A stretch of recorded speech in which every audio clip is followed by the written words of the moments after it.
65. Tem doenças que vêm do coração, que vêm do sentimento. Jesus vai te curar também dessa doença sentimental, espiritual. Pedro pergunta para Jesus assim.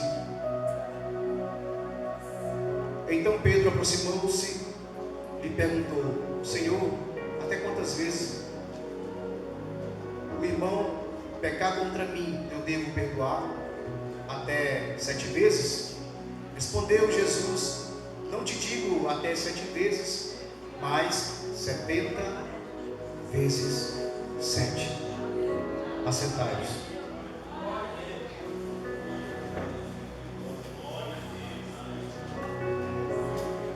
Em Hebreus 12, 14, a palavra diz assim: segui a paz com todos e a santificação, sem a qual ninguém verá a Deus. Eu quero falar aqui dentro desse texto que foi lido no começo do culto, sobre o perdão. É o tema dessa mensagem desta noite. Que talvez, eu não sei se para você vai ser uma mensagem muito empolgante, mas o Espírito Santo, Ele sabe a necessidade do coração de cada um que está aqui, e Ele fala aquilo que é necessário.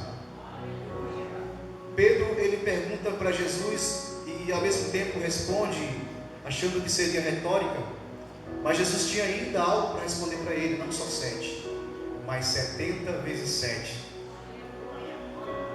Se o teu irmão pecar contra ti, se ele te ofender, e se ele pedir perdão, você tem que perdoar.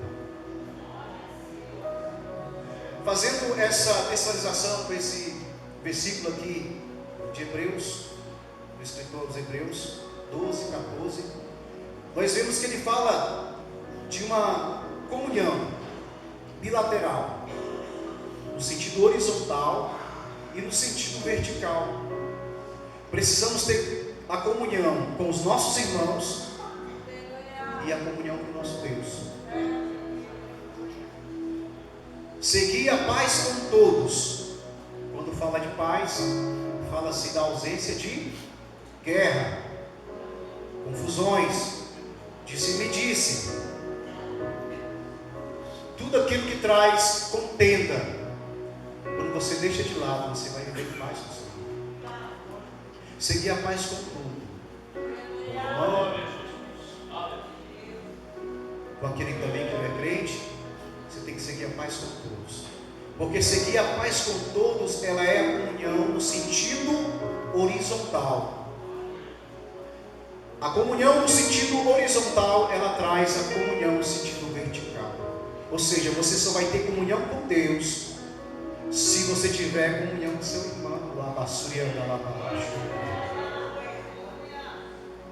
Não tem outra. Você não vai conseguir chegar a Deus primeiramente se você não estiver em paz com seu irmão.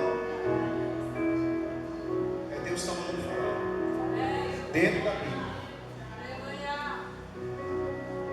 Paz com todos é uma palavra muito difícil, né? São 3 coisas: paz, santificação e ver Deus. Repita comigo: paz com todos, santificação, ver Deus. Como assim ver Deus? É entender quem é Deus, é saber quem é Deus. Deus é amor, aleluia. Deus é paz. O maior sentido da vida é o amor. O amor de Deus para com o homem, que enviou o seu único filho para morrer por nós. Não existe amor maior nesse mundo do que o próprio amor do nosso Deus. Foi Ele que amou o homem mais do que todos. Viver em comunhão com Deus depende primeiramente da comunhão com o homem e a santificação. Santificação é você abster-se das coisas do mundo e chegar-se a Deus. Tiago escreve: chegai-vos a Deus. Chegai-vos a Deus. Aproxima-te de Deus, igreja. Quanto mais você chega a Deus, mais tu vai ter vergonha de pecar. Quanto mais você chegar a Deus, tu vai saber o que é o sentido da palavra perdão. Mas quanto mais você se afasta de Deus, mais difícil é você entender o que é o perdão. Nessa parábola do servo impiedoso, nós vemos que essa comparação que Jesus faz com o rei do céu, de um rei que estava prestando conta com os servos, aqueles que o deviam, e um deles nós vemos que devia muitas quantidades de pratas. A dívida é tão grande que aquele senhor daquele servo falou: olha, você vai ter que pagar por isso, com a sua família, com tudo que você tem. E em desespero, ele, em pânico, ele rogou, talvez se humilhou, chorou e pediu misericórdia, porque não tinha como pagar aquela dívida. Ele não tinha condição de pagar aquela dívida. E o coração daquele rei, daquele senhor, olhou para ele e teve misericórdia dele. Aleluia! Deus tem misericórdia de nós. Se fôssemos colocar na calculadora espiritual tudo que a gente deve para Deus, todo dia pecamos. Tem hora que a gente tem que pedir perdão para Deus, esquece de pedir perdão. Por isso que todo tempo a palavra fala que nós temos que estar orando em espírito, orando em todo tempo. Em todo tempo você pega contra o Senhor, em todo tempo você vai pedir perdão para Ele pelo seu pecado. Mas o perdão que você precisa pedir, às vezes não é só diretamente para Deus, você precisa pedir para o seu irmão. Você precisa também perdoar a seu irmão. Tem duas condições aqui: ser perdoado e perdoar. As duas coisas são difíceis de fazer. E pedir perdão. Pedir perdão para tem pessoas que acham que pedir perdão para o irmão é uma humilhação tão grande que ele não tem coragem, ele fica assim, sabe? Não, o tempo vai passar, ele vai esquecer. Olha, irmão, quem levou a pancada fica com a cicatriz, é muito difícil esquecer. Pode até assim disfarçar, mas ele está sentindo a dor ali. E que o diabo quer, Satanás, o inimigo das nossas vidas, que você não vai até ele pedir perdão pela mágoa que você causou no coração dele. Porque ele não quer ver união dentro da igreja. Ele não quer ver união dentro da tua casa. No teu casamento, o inimigo não quer que haja perdão, para que haja separação. Ei, Deus está falando. Na tua família, o pai, o filho, tem entrado muitas vezes em discórdias. Por exagero, alguns pais também têm magoado seus filhos. E porque é pai, não vai pedir perdão. Isso não existe na casa. E filhos também que não respeitam o pai, magoa e não vai pedir perdão. E vai vivendo dentro de uma casa, cada um nas suas cavernas, dentro da própria casa, com o coração contrito, coração fechado, magoado, ou então rancoroso. Existe mágoa, existe rancor, irmão. Isso causa doença. Tem gente doente por causa disso. São doenças psicossomáticas que as pessoas estão sofrendo e não sabem por quê, porque não perdoa. Aleluia. Pedir perdão e querer ser perdoado é fácil, mas aceitar o perdão e perdoar não é fácil. Mas se não existir essa condição dentro da casa do Senhor, não vai haver derramamento de poder na tua vida. Não vai haver derramamento de poder na igreja. Não vai haver derramamento de poder no grupo em que há uma liderança. Liderados estão magoados com seu líder, ou líder com liderado. Se não houver reconciliação, não vai haver derramamento de poder. A união traz a paz. A paz traz o poder de Deus. O céu é lugar de paz. E se você não se reconciliar com seu irmão, não vai para o céu. Não é eu que estou falando, é a palavra que fala. Na primeira epístola de João, capítulo 4, versículo, a partir do 7, diz bem assim: amados, amemos uns aos outros. Repita comigo, amados, amemos uns aos outros. Pois o amor vem de quem? O amor vem de Deus, procede de Deus. O amor não é do homem, o amor é de Deus, sempre foi de Deus. Deus amou o mundo de uma tal maneira, não existe amor maior do que o amor de Deus.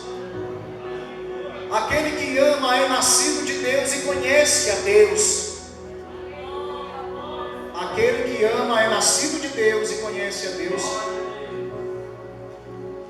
E quem não ama não conhece a Deus, porque Deus é amor.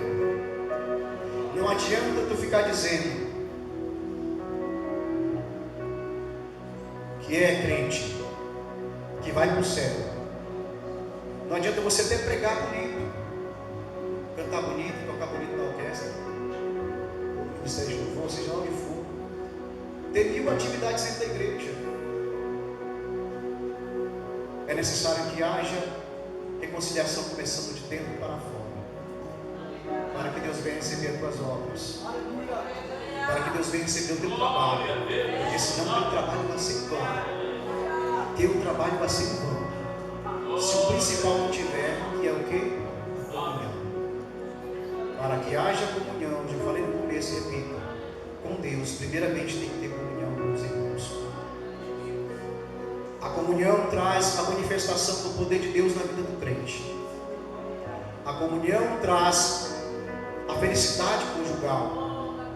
A comunhão traz o bom relacionamento no local de trabalho onde você está.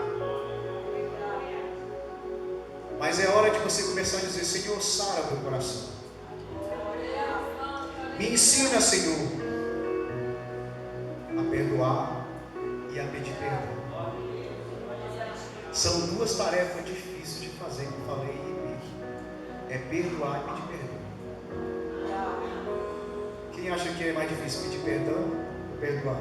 As 2 são difíceis, mas é necessário. O perdão começou quando? Lá no Éden, ainda na dispensação da inocência. Hoje nós estamos na dispensação da graça, só da graça, não tem hiper, não tem mais, não tem menos, é graça. Não estou inventando coisa por aí. A graça é só graça, não existe hiper. Mas na dispensação da inocência, o próprio Deus, para cobrir, mas não remir, mas cobrir dos pecados, o pecado, da desobediência, foi necessário que houvesse derramamento de sangue. Para se ter perdão, era necessário que houvesse derramamento de sangue. Foi daí que começou. O pecado era coberto por um sacrifício. E era sempre tinha que ter esse sacrifício de forma anual. E passando ali os pecados, as dívidas para aquele animal, para que ele fosse imolado, para que houvesse cobrimento dos pecados. Mas Deus do céu viu que era necessário que houvesse um sacrifício eterno. Alguém sabe qual é o sacrifício eterno? O sacrifício do cordeiro bendito. Não simplesmente um cordeiro, um animal irracional, mas o cordeiro bendito, aquele que desceu na terra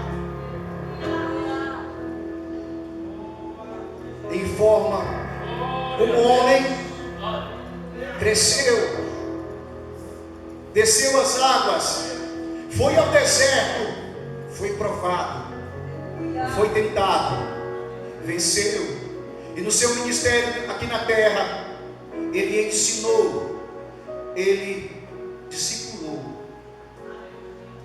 mas ele veio na missão de ser Cordeiro eterno. O Cordeiro eterno, para que Cordeiro eterno? Para que houvesse um sacrifício eterno, para que houvesse o último sacrifício, o último derramamento de sangue. No Velho Testamento, olho por olho, dente por dente, mas Jesus veio para que o seu sangue derramado viesse livrar o teu sangue da morte eterna. É sangue por sangue. Aí você vai responder: por que no mundo espiritual aqueles que se rebelaram contra Deus, os seres espirituais do mal, demônios que estão presos até hoje, e o inimigo que está aí, está solto, não há perdão para ele, porque o sangue não foi para quem está em espírito, mas para quem está em carne, para quem vive uma matéria dentro desse ser atômico que tem alma, corpo e espírito. Foi por você que Jesus derramou o sangue. A condenação dos seres espirituais é eterna, não existe libertação. Depois que foi para lá, morreu. Enquanto você não aceita Jesus aqui, depois que vai para lá, não tem mais como. A salvação é aqui, o perdão é aqui. Por isso, enquanto você está vivo, valorize esse sangue que foi derramado lá na cruz, o sangue do perdão. Jesus perdoou o ladrão que estava do lado. Jesus perdoou pessoas que fizeram atrocidades. Ele pode te perdoar. Então por que você não perdoa o seu irmão? O maior exemplo de perdão foi Jesus.